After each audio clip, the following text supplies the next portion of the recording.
నమస్తే.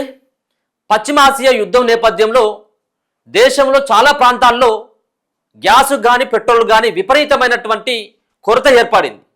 ఈ నేపథ్యంలోనే అధికారులు కొంత అలర్ట్ అయిపోయి గ్యాస్కి ఎట్లాంటి కొరత లేదు, పెట్రోల్కి కూడా ఎట్లాంటి కొరత లేదని చెప్పేసి చెప్తున్నప్పటికీ ప్రజల యొక్క ఆందోళన మాత్రం తప్పట్లేదు. మొన్నటి వరకు పెట్రోల్ బంకుల దగ్గర ఉన్నటువంటి లైన్లు చూసినాం.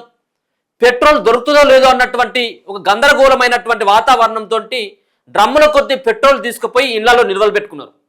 ఇక గ్యాస్ కొరత అయితే మనం ఇప్పటి వరకు కూడా చెప్పాలన్నటువంటి తరమే లేదు.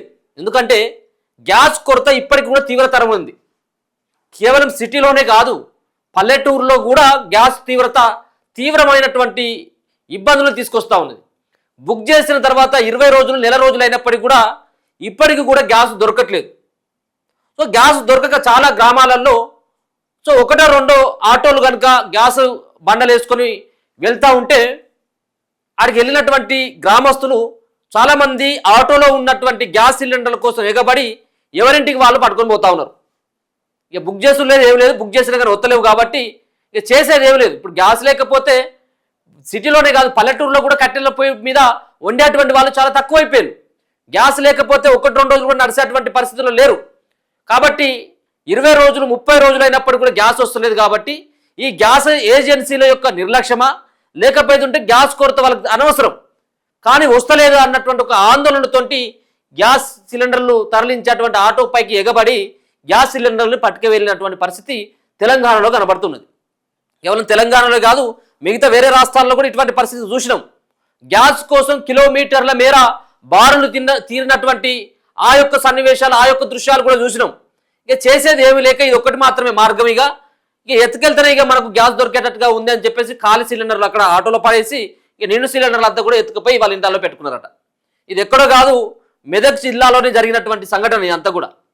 ఇక ఎక్కడో చోట ఇక ఇప్పుడు ఏమవుతుందంటే చాలా ప్రాంతంలో చాలా ఏజెన్సీలో ఉన్నటువంటి పనిచేసేటువంటి వాళ్ళు ఎవరైతే ఉంటారో వాళ్ళంతా కూడా కొంతమంది ఇంతకుముందు హోటళ్ళు మిగతా కొన్ని వాటికి సప్లై చేసినటువంటి వాళ్ళతోటి అనుబంధం ఉంటుంది. కాబట్టి సో కమర్షియల్ సిలిండర్లు వాడేటువంటి వాళ్ళకి ఈ ఈ సంబంధించినటువంటి సిలిండర్లు, ఇంట్లో వాడేటువంటి సిలిండర్లు వాళ్ళకి బ్లాకులు అమ్మేసి వీళ్ళు సొమ్ము చేసుకుంటున్నారు. ఇటువంటివి కూడా కనబడతా ఉన్నాయి.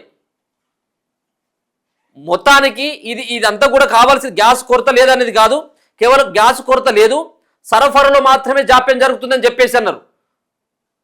మరి సరఫరాల జాప్యమా, నిజంగానే గ్యాస్ కొరత ఏర్పడుతుంది అనేది ఇక ఇప్పటి వరకు అధికారులు చెప్తే తెలియాలి. మళ్ళీ ఇంకా హార్ముజ్ జలసంధిని ఇంకా పూర్తిగా మూసేసిల్లట. మరి ఇంకా ఎటువంటి పరిణామాలు ఎదుర్కోబోతుంది భారతదేశం అనేది కూడా చూడాలి. ఒకసారి చూసుకోవచ్చు గ్యాస్ కష్టాలు.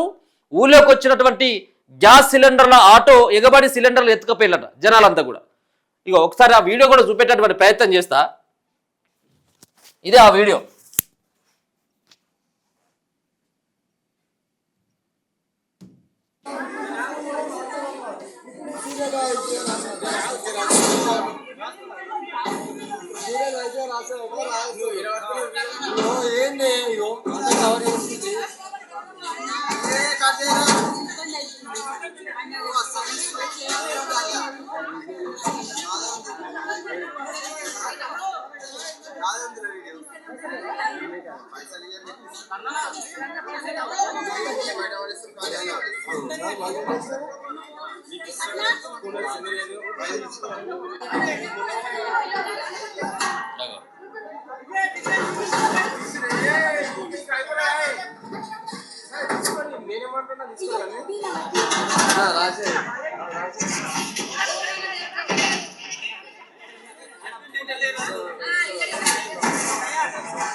ఆ మహిళలు కూడా ఆడికి వెళ్ళి ఆటో మీదకి ఎక్కేసి గ్యాసులను పట్టుకపోయేటువంటి పరిస్థితికి వచ్చినాయి అంతా కూడా. ఇది ఎక్కడో కాదు, మెదక్లా. ఇక పూర్తి వివరాలు కనుక మనం చూసినట్టు అయితే మెదక్ జిల్లా శివంపేట మండలం దొంతి గ్రామంలో గత కొంతకాలంగా గ్యాస్ బుక్ చేసిన లభించలేదంటూ గ్రామస్తులు ఆందోళన చెందుతున్న పరిస్థితులు ఉన్నాయి. మంగళవారం శివంపేటకు చెందినటువంటి Venkataramana Bharat gas agency auto gas delivery రావడంతో గ్యాస్ సిలిండర్ల కోసం ఎగబడిన గ్రామస్తులు సిలిండర్లను మొత్తానికి లాక్కెళ్ళిపోయారు. గ్యాస్ కొరత లేదని ప్రభుత్వం చెబుతున్నప్పటికీ వాస్తవ పరిస్థితులు కొన్ని గ్రామాల్లో ఆందోళనకరంగా ఉన్నాయి. గ్యాస్ కొరత లేదని, కేవలం సరఫరాలో జాప్యం జరుగుతుందని డీలర్లు చెప్తున్నప్పటికీ ప్రజలు అభద్రతా భావంతో అవసరం లేకపోయినా ముందస్తు బుకింగ్లు చేస్తుండడం కూడా గ్రామాల్లో గ్యాస్ కొరతకు కారణమవుతుంది. మరోవైపు గ్యాస్ గందరగోళాన్ని ఆసరగా చేసుకొని అక్రమ దందాలు యథేచ్ఛగా సాగుతున్నాయి. పర్యవేక్షణ లోపించడంతో సామాన్య వినియోగదారులకు అందించాల్సినటువంటి గ్యాస్ పక్కదారి పడుతుంది.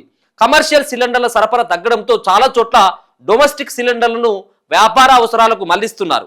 కొందరు డీలర్లు డెలివరీ బాయ్స్ ద్వారా గ్యాస్ను బ్లాక్లో విక్రయించడం, గృహ అవసరాల సిలిండర్ల నుంచి గ్యాస్ను కమర్షియల్ సిలిండర్లలోకి నింపడం వంటి పనులు చేస్తుండడం కూడా గ్యాస్ కష్టాలకు కారణమవుతా ఉన్నది. ఇప్పుడు చూసుకోవచ్చు మనం టిఫిన్ సెంటర్లల్లో ఈ రోడ్డు పక్కన అమ్ముతున్నటువంటి పానీపూరి బండో లేకపోతే ఉంటే ఆ బజ్జీల బండో ఇంకేదన్నా ఉన్నదనుకో, వాటి దగ్గర ఇంతకుముందు కమర్షియల్ సిలిండర్లు కనబడేటి. ఇప్పుడు ఆ కమర్షియల్ సిలిండర్లు కనబడతలేవు. ఎందుకంటే ఆ కొరత కనబడతా ఉంది. ఒక్కొక్కటి బ్లాక్లో 4,500 నుంచి 5,000 రూపాయల వరకు బ్లాక్లో విక్రయిస్తున్నారు. ఇక చేసేదేమి లేక ఏం చేస్తా ఉన్నారంటే ఇప్పుడు ఈ డొమెస్టిక్ సంబంధించినటువంటి ఏవైతే సిలిండర్స్ ఉంటాయో వాటిని ఇప్పుడు వీళ్ళంతా కూడా ఏజెన్సీలలో పనిచేసేటువంటి డీలర్లతో పాటు దానిలో పనిచేసేటువంటి వ్యక్తులంతా కూడా మూకుమ్మడిగా కుమ్మక్కైపోయి వాళ్ళకి 2,000కి 2,500కి అంటే కేవలం 1,100 రూపాయలకు దొరకాల్సినటువంటి సిలిండరు 2,500 నుంచి 3,000కు విక్రయిస్తూ సొమ్ము చేసుకుంటున్నారు. పర్యవేక్షణ లోపం ఉన్నది. ఎక్కడ ఏం జరుగుతూ ఉన్నదో వాటిపైన ఇన్స్పెక్షన్ చేయాల్సినటువంటి అధికారులు ఎక్కడ ఉన్నారో తెలియదు. మొత్తానికి ఇటు పక్కన ఒక పక్కనేమో ఇటువంటి దందా కొనసాగుతుంది, ఇంకొక పక్కన ఏమవుతుందంటే గ్యాస్ అవసరం లేకపోయినా కానీ అనవసరంగా బుక్ చేసుకుంటున్నారు. ఇప్పుడు నాకు తెలిసి కొంతమంది ఏం చేస్తున్నారంటే 2 సిలిండర్లు ఉన్నటువంటి వాళ్ళు ఏం చేస్తున్నారంటే వాళ్ళకి ఆల్రెడీ ఒక గ్యాస్ సిలిండర్ వచ్చి ఉన్నది నిండుగా, ఇంకో గ్యాస్ను బుక్ చేసుకుని ఏం చేస్తున్నారంటే ఇమ్మీడియట్గా అది 1,500కో 2,000కో వాళ్ళు వేరే వాళ్ళకి అమ్మేస్తున్నారు. అమ్మేసి మళ్ళీ గ్యాస్ సిలిండర్ తెచ్చుకొని మళ్ళీ ఏం చేస్తున్నారు వీళ్ళంటే కేవలం వారం 10 రోజుల లోపలనే మళ్ళీ ఇంకోటి బుక్ చేస్తున్నారు. మళ్ళీ దీన్ని కూడా అమ్మేసేటువంటి ప్రయత్నం చేస్తున్నారు. బ్లాక్లు ఏది టిఫిన్ సెంటర్లకో సంబంధించినటువంటి హోటళ్లకు వేరే వాటికి అమ్మేసి మళ్ళీ ఇప్పుడు బుక్ చేస్తున్నారు. అట్లా బుకింగ్లు విపరీతంగా పెరిగిపోయినాయి. లక్షలలో పెండింగ్లో ఉన్నాయి. ఇప్పటికీ లక్షలాదిగా వాళ్ళు బుక్ చేసినా కానీ సిలిండర్లు డెలివరీ కాక ఉన్నటువంటి పెండింగ్లో ఉన్నటువంటి లక్షల సంఖ్యలో ఉన్నాయి. ఇటువంటి గందరగోళమైనటువంటి పరిస్థితి కూడా కొనసాగుతూ ఉంది. సో ఇప్పుడే ఇట్లా ఉన్నదంటే పూర్తిగా మొత్తం ఇరానోడేమో మొత్తం జలసంధి నుంచి ఒక్కటి కూడా బయటికి వెళ్ళేటువంటి అవకాశం లేదు, మేము పంపించమని వాడంటా ఉంటే ఒక్కటి బయటికి వెళ్ళాం కానీ మేము వాటన్నిటిని నౌకలన్నింటినీ పేల్చేస్తామని చెప్పేసి అమెరికాడు చెప్తా ఉన్నాడు. ఇక మరి ఈ 2 దేశాల మధ్యలో ఇంకా యుద్ధ వాతావరణం చల్లారలేదు. రేపు భవిష్యత్తులో ఊహించుకుంటేనే భయంగా ఉంది.